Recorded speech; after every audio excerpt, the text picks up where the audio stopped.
Muchas gracias, señor presidente, estimados senadores, senadoras. En primer lugar, permítanme agradecer a todos y cada uno de ustedes por vuestra amable y cordial invitación y sobre todo por su disposición a profundizar sobre una temática desafiante y compleja de luces y sombras, el Medio Oriente. Y con ello extender y profundizar juntos nuestro entendimiento y nuestros espacios de colaboración y amistad presente y futuras. Por ello, hoy quiero invitarles a construir, crear y seguir co-creando puentes de amistad. Chile e Israel comparten principios y valores comunes, un historial de cooperación en el mundo de la ciencia, la tecnología, la innovación y las humanidades, pero también desafíos globales que requieren miradas locales.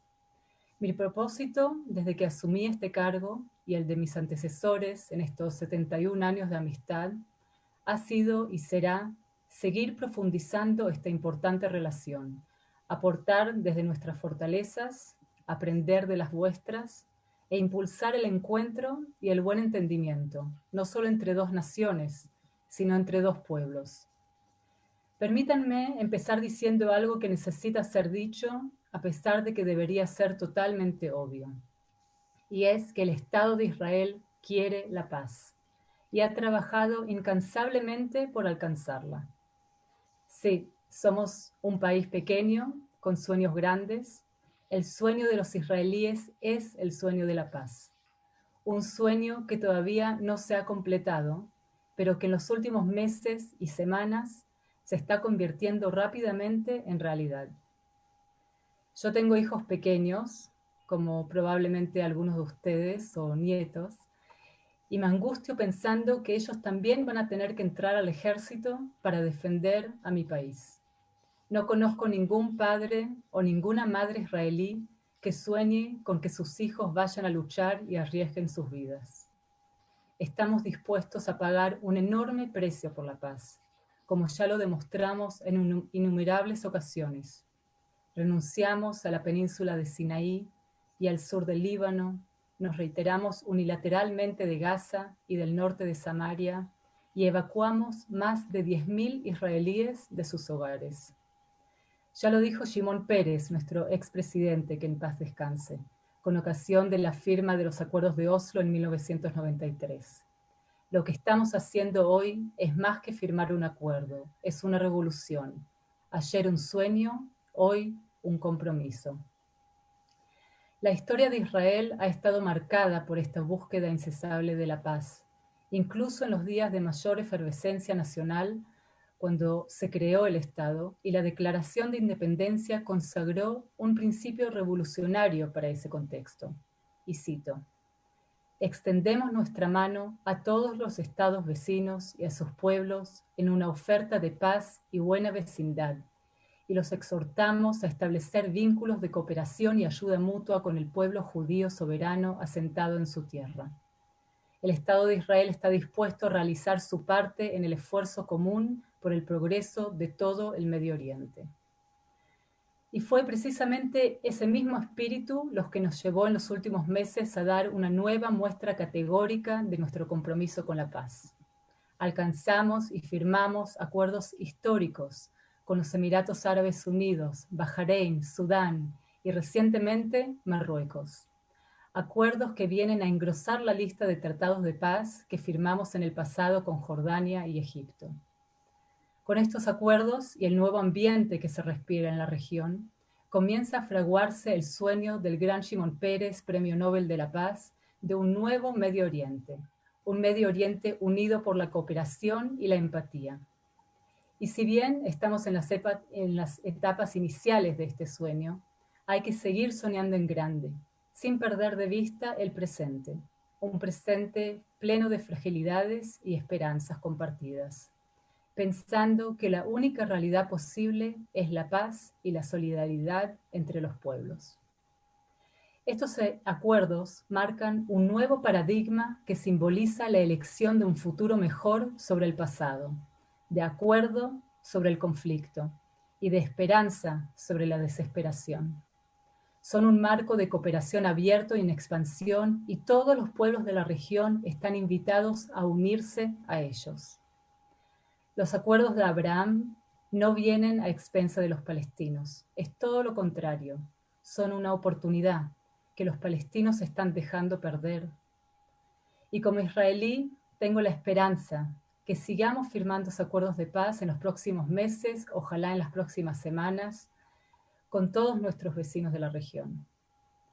En este contexto, cabe preguntarnos, ¿qué pasa entonces con el tema palestino?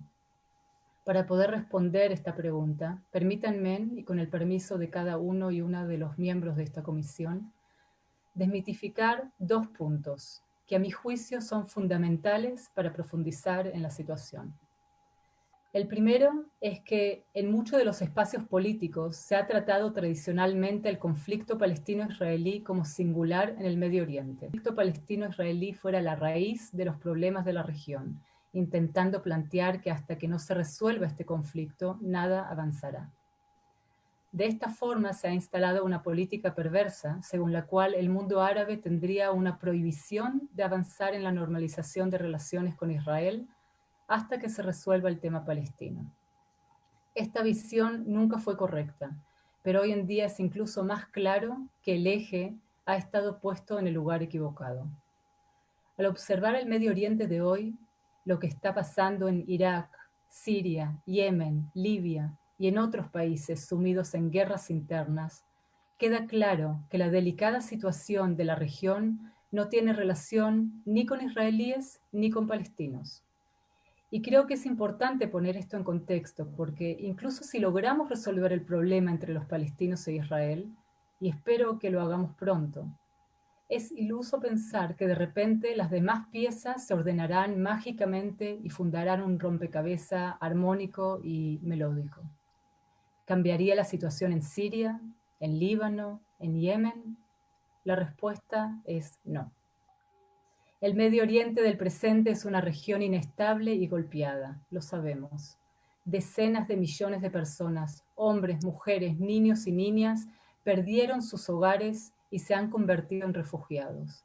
Y cientos de miles, quizás más, murieron en las sangrientas luchas entre las diversas tribus y etnias en los distintos países árabes. Esto ha sido lamentable, reprochable, responde a tensiones ancestrales y no tiene relación alguna con el conflicto palestino-israelí, que por cierto también ha dejado víctimas y refugiados de ambos lados, árabes que vivían en Israel y judíos que vivían en los países árabes y fueron expulsados de allí. Las tensiones en Medio Oriente no han estado especialmente dominadas por el contrapunto entre el Islam y el judaísmo. De hecho, durante siglos, la división en el mundo árabe y pérsico fue entre musulmanes y cristianos y entre chiitas y sunitas. En efecto, actualmente varios países, entre ellos Irak, Siria, Yemen y el Líbano, están bajo la influencia chiita iraní, que busca extender su ideología chiita, totalitarista e islamista hacia el Mediterráneo, constituyéndose en el foco principal de los conflictos en la región, amenazando además a las democracias de Occidente a través de la germinación subterránea del islamismo radical. En este sentido, vemos con preocupación que algunos estados democráticos, incluso en Latinoamérica, generan lazos estrechos con esos países sin mediar preguntas o interrogantes respecto al rol de esos poderes dentro de la inestabilidad del Medio Oriente, existiendo además una ausencia absoluta de voces reclamando libertad, igualdad y protección a los pueblos subyugados. El Medio Oriente de hoy está dividido en dos campos claros.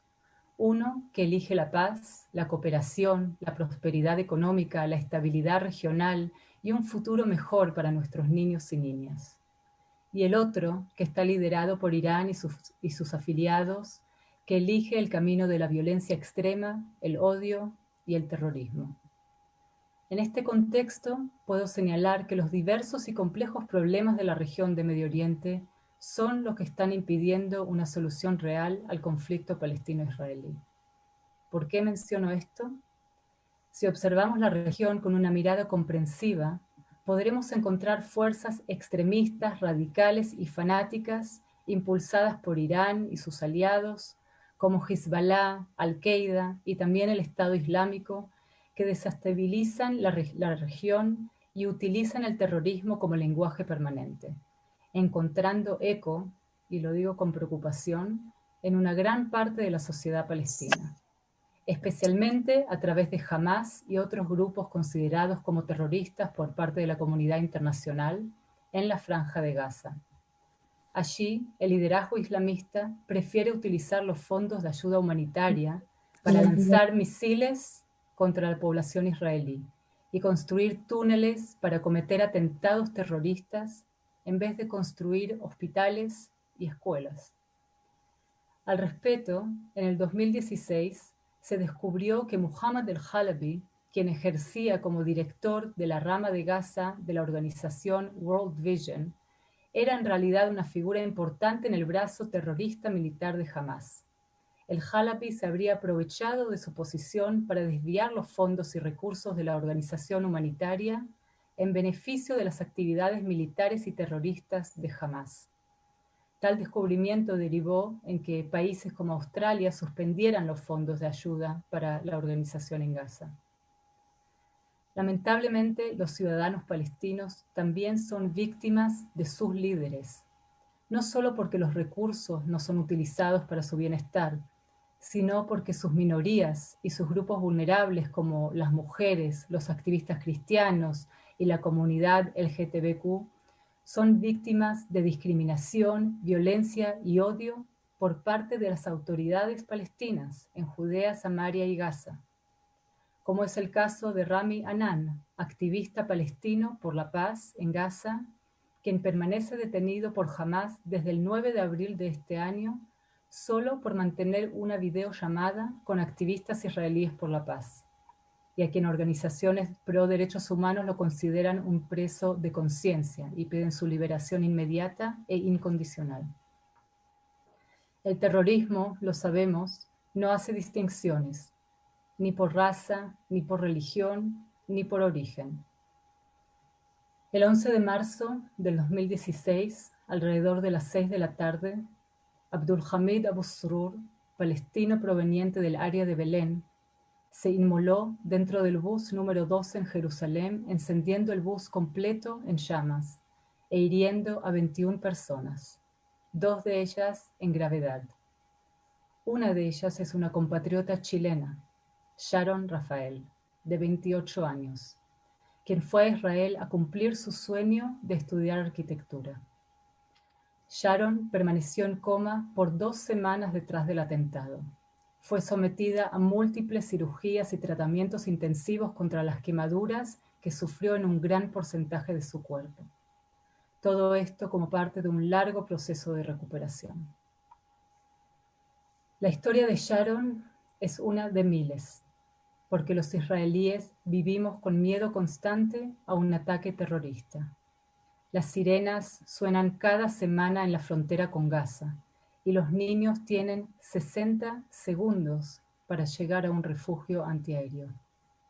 Incluso mientras Israel firmaba los históricos acuerdos de Abraham, los cohetes de Gaza seguían cayendo sobre el suelo israelí. Recuerdo todavía con angustia la primera vez que tuve que llevar a mi hijo a un refugio antimisiles.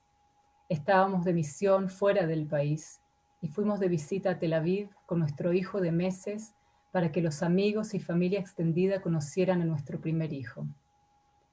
Y de repente comenzaron a sonar las alarmas, anunciando cohetes lanzados desde Gaza. Yo tuve que salir corriendo a esconderme, cargando a un bebé de meses que lloraba inconsolablemente por el ruido y la angustia colectiva, mientras pensaba que esa era su primera memoria que él tendrá de mi país, de Israel.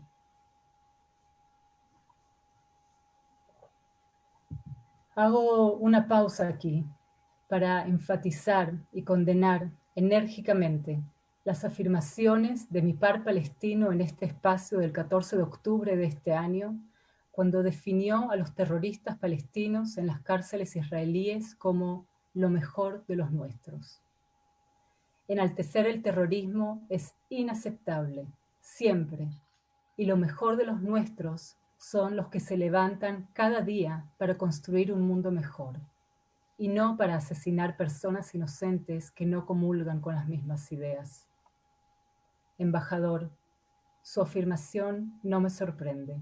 Es una de tantas incitaciones a la violencia que han caracterizado al liderazgo palestino. Sigue decidiendo pagarle sueldo a terroristas y a sus familias. En este momento histórico que está transitando el Medio Oriente, es fundamental preguntarse en qué lado de la historia se quiere estar. ¿Apoyando la paz o apoyando el terror, el miedo, a países que promueven la violencia, a organizaciones que han negado una vez tras otra el sendero de la paz?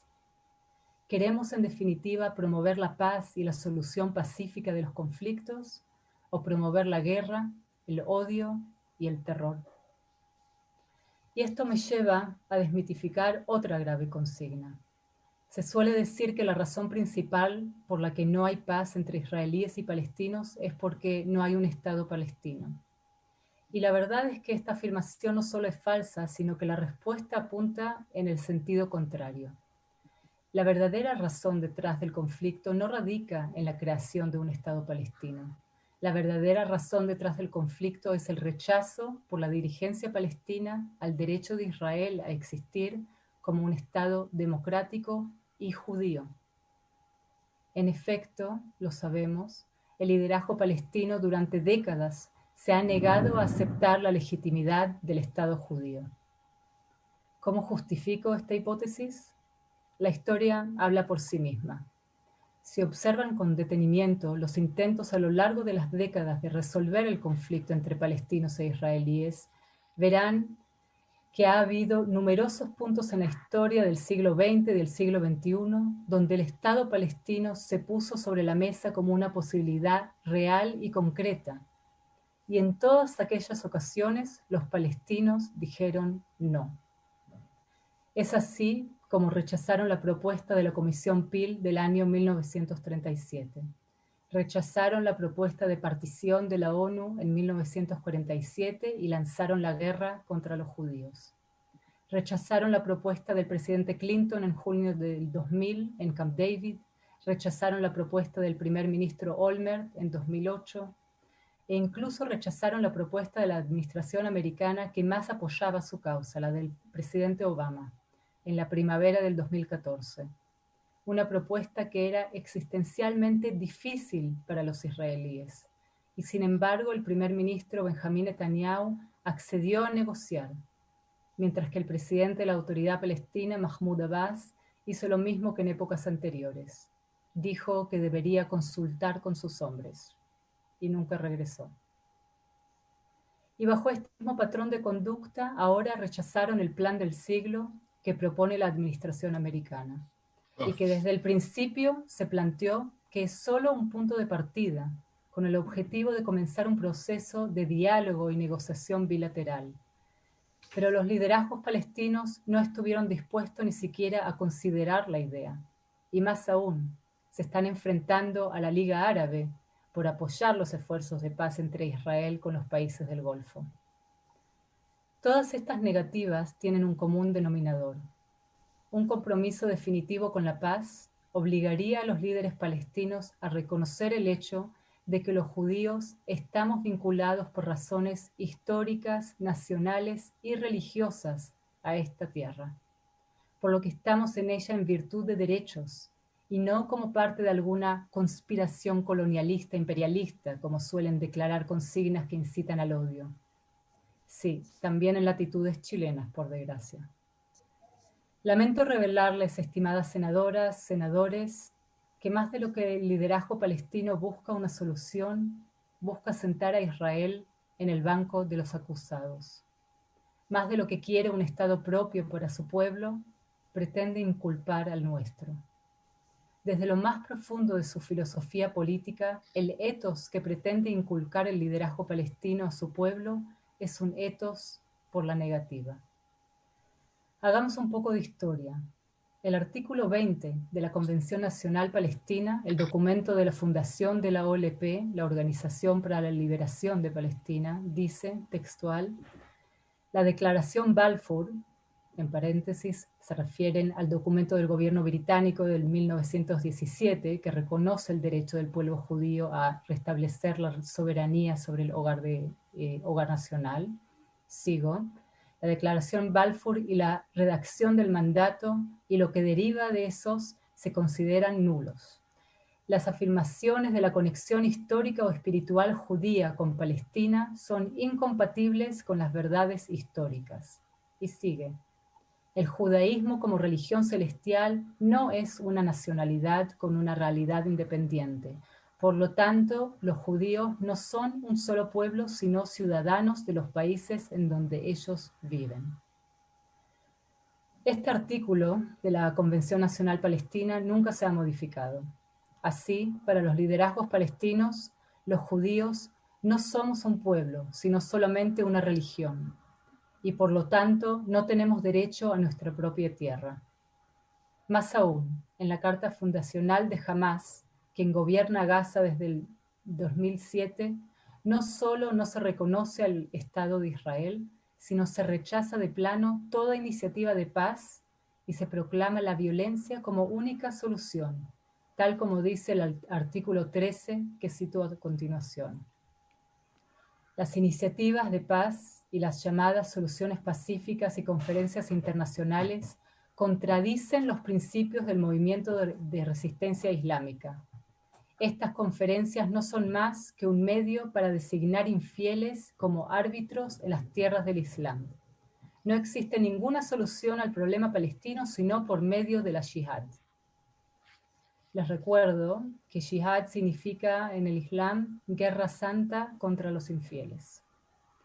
En la cima del desfile de consignas engañosas se encuentra la conocida declaración de una solución de dos estados. ¿Por qué se trata de una declaración engañosa?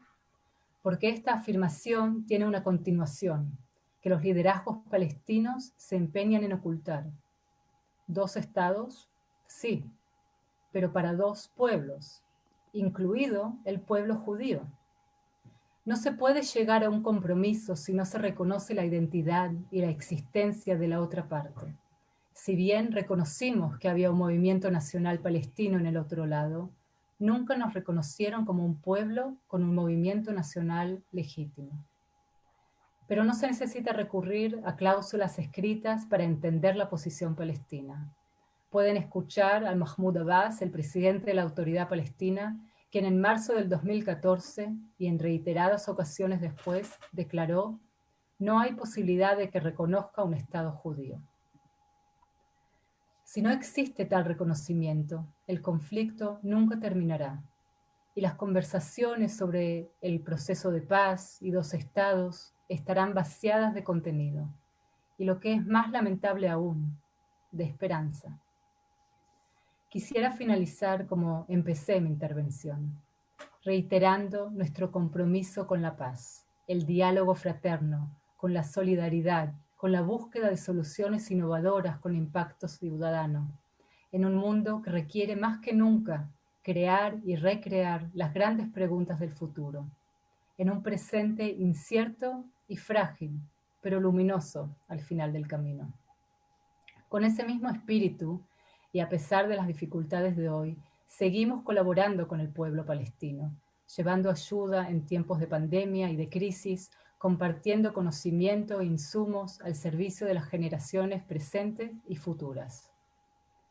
Estimados senadores y senadoras, hubiera querido dedicar mi intervención el día de hoy exclusivamente a hablar de nuestro compromiso con Chile y la amistad entre nuestros pueblos. Hablar de iniciativas tales como el COVID-19 Chile-Israel Task Force y el Consejo Chile-Israel para la Ciencia, Tecnología e Innovación, plataforma que emerge desde la sociedad civil y que integra a hombres y mujeres chilenos y no chilenos, judíos y no judíos, unidos por una causa mayor, Tikkun Olam, un concepto central de la filosofía judía que llama a corregir el mundo, en aras de un mundo mejor para todos y todas. en áreas tan diversas tales como salud digital, ciberseguridad, agua y recursos hídricos, cultura, educación y artes liberales, equidad de género e inversión social, entre otras. Hubiera querido hablarles de todos los proyectos que ha financiado nuestra Agencia de Cooperación Internacional, MASHAV, aquí en Chile, las donaciones realizadas a hospitales en el Maule, de las cajas de alimentos en la Araucanía, de los almuerzos en las ollas comunes en Antofagasta, de los tablets para que niños y niñas de Aysén puedan conectarse al mundo de la educación virtual que la pandemia impuso de manera intempestiva. Hubiera querido hablarles de nuestra robusta agenda positiva, de los seminarios web realizados para hospitales a lo largo del país, contando nuestras experiencias en tiempo de pandemia.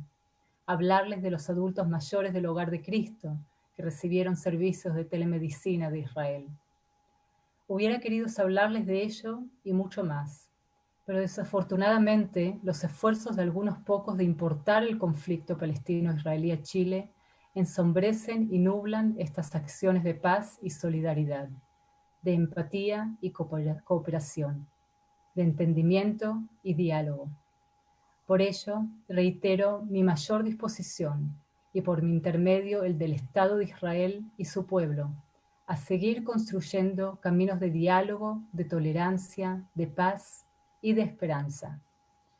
Les quiero agradecer por esta oportunidad de mostrar nuestra misión y nuestra visión. Es muy importante para mí y para el Estado de Israel compartir estos pensamientos con esta honorable institución. Para culminar hoy, les invito, honorables senadores y senadoras, a no dejarse llevar por los vientos de odio, de deslegitimación y discriminación. Hoy les invito a poner un gran signo de interrogación a las consignas binarias y distorsionadas que impiden encontrar y fortalecer los matices de encuentros fraternos. Les invito a descubrir juntos matices de esperanza, matices presentes y futuros, de amistad, de humanidad, a construir, a cooperar, a crear y creer en la potencialidad de la paz y el diálogo como el verdadero camino hacia el entendimiento de los pueblos. Shalom, salam, paz. Ese es el camino. Muchas gracias.